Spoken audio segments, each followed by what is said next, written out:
જય શ્રી કૃષ્ણ.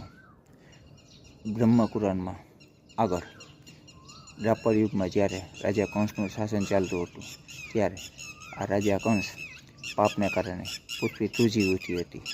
હવે જ્યારે રાજા કંસ પોતાની બહેન દેવકીજીના લગ્ન કરીને જઈ રહ્યો હતો ત્યારે રસ્તામાં એક દિવ્ય આકાશવાણી થઈ કે દેવકીજીનું 8મું સંતાન પોતાનો કાળ બનશે.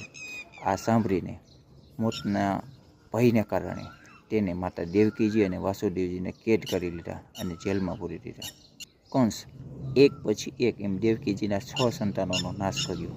જ્યારે 7મું સંતાન એટલે કે બલરામજી આવ્યા ત્યારે યોગાનું યુગ તેને માતા રોહિણીના ગર્ભમાં મોકલી દીધા.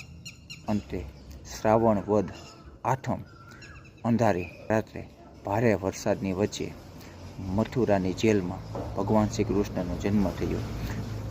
ભગવાન પ્રગટ થતાની સાથે જ જેલના તાળા તૂટી ગયા અને બધા સૈનિકો નિંદ્રામાં સરી પડ્યા.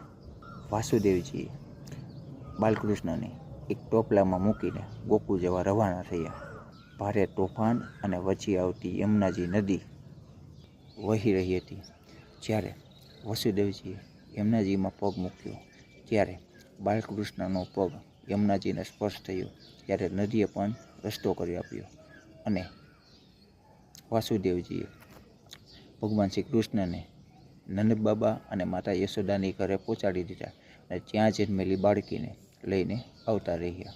સવારમાં ગોકુળમાં નંદ કેરા આનંદ ભર્યો જય કનૈયા લાલકીના નારા ગુંજી ઉઠ્યા. ત્યારબાદ કંસે મોકલેલ પૂતના, સક્તાસુર અને તૃણાવર જેવા રાક્ષસોને ભગવાન રમતા રમતા તેમનો વધ કરી નાખ્યો. ત્યારબાદ જ્યારે ભગવાન મથુરા પાછા આવ્યા ત્યારે પાપી કંસની છાતી પર બેસીને તેમનો ઉદ્ધાર કર્યો અને આ પૃથ્વીને ભયમુક્ત કરી. બ્રહ્મપુરાણની કથા આપને સૂચવે છે કે પાપનો કડો ગમે તેટલો મોટો હોય પણ જ્યારે ભગવાન ધર્મની સ્થાપના કરે છે ત્યારે તે પાપનો કડો ફૂટીને રહે છે અને જેલના તાળા પણ ઓટોમેટિક ખુલી જાય છે. જય શ્રી કૃષ્ણ.